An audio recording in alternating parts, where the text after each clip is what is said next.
So, ito na mga kalangga ang aking binili na sopas. Dito ako sa labas kumain. Sa may biranda para feeling feeling mayaman tayo. So, ito mga kalangga, oh, yan. Diba, masarap to. Ito yung ininegosyo ko sa Pilipinas pag umuwi ako. May uhong to, may kabuti ba. Tapos may laman ng manok, carrots, yung mushroom na parang itim, tapos may itlog ng pugo, may itlog na binati, mga ganyan, basta ganon.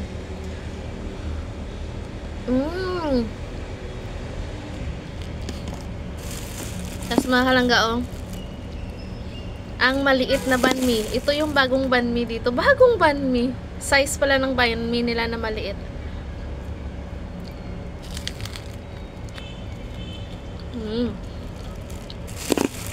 5 piso lang to sa pera natin. Ang sarap. Kalabas niya crunchy. Yay! Tapos maglilinisan naman tayo.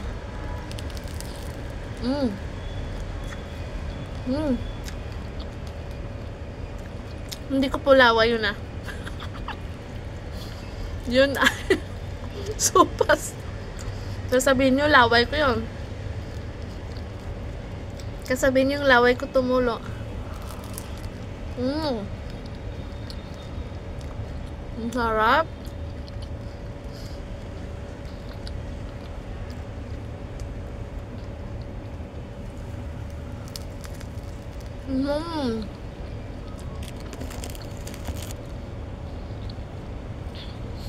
So mga kalangga, huwag natin tipirin ang ating sarili. Charot!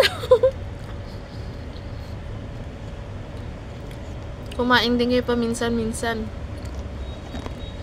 Para hindi nyo mapag-isip na ilagay sa kalukuhan yung sarili nyo.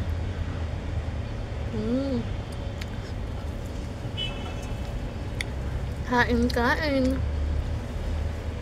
Masarap to.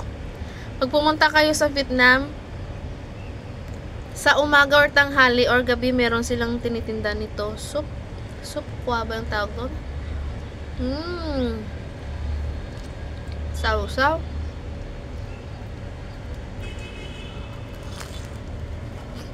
Ang sarap.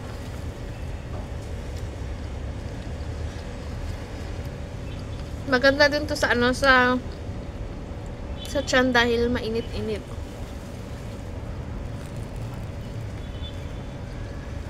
Pero usually mga tinitinda talaga nila to sa umaga. Hindi tinipid sa harina. Siksik ang itong maliliit na banh mi, siksik ang laman nito.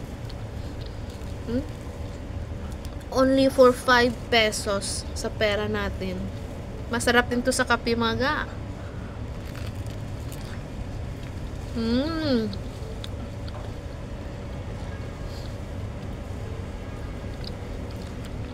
Ay, nakabuka ako. Sorry.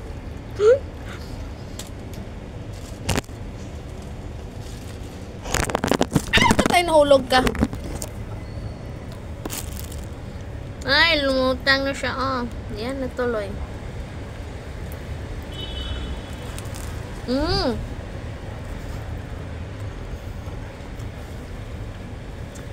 Masapin ang sopa namin lumilipad. Kasi kahapon pagsundok kay Ayana, nakalimutan kong tanggalin sa biranda. Kaya naulanan.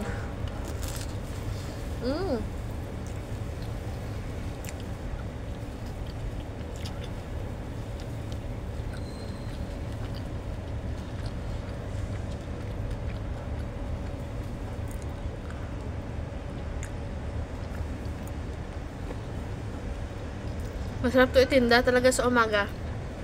Sa mga school.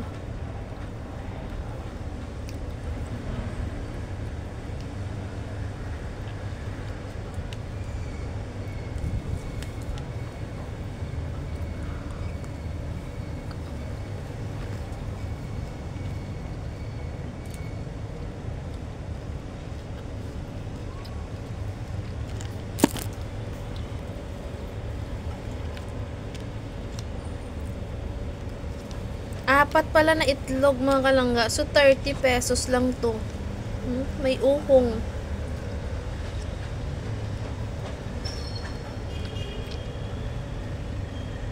Tapos may libre na anong kutsara.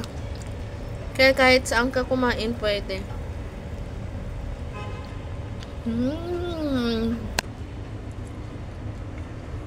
So, ayan lang mga kalangga. Bye! And have a lovely Friday.